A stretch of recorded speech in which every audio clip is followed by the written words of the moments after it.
Aditi's mini ব্লগে তোমাদের সকলকে স্বাগত। আশা করি নিশ্চয়ই সকলে খুব ভালো আছো। আজকে দুপুরের মেনুতে ডাল ছিল, ডালের সাথে ভাবলাম গরম গরম একটু পকোড়া করে নিই। তা কী দিয়ে বানাই ভাবলাম সয়াবিন দিয়ে বানানোটা খুব ভালো হবে। তাই সয়াবিনটাকে সেদ্ধ করে নিয়েছিলাম, নিয়ে কুচি করে কেটে নিয়েছিলাম।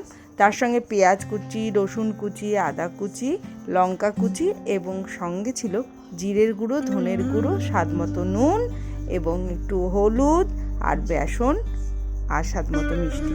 এটা দিয়ে ভালো করে মেখে নিলাম। মেখে নিয়ে কড়াইতে তেল দিয়ে মিডিয়াম আঁচ করে দিয়ে গোল গোল করে ভেজে নিলাম। মিডিয়াম আঁচ করার কারণ তাহলে ভেতরটা ভালো করে ভাজা হবে, তা না হলে ওপরটাই ভাজা হয়ে যায় তাড়াতাড়ি, কিন্তু ভেতরটা কাঁচা থেকে যায়। এইভাবেই আমি গরম ভাতে সার্ভ করে দেবো। ব্যাস আমার রেডি। এরকম রেসিপি আপনাদের কেমন লাগে অবশ্যই কমেন্ট করে জানাবেন। থ্যাংক ইউ সবাইকে, ভালো থাকবেন।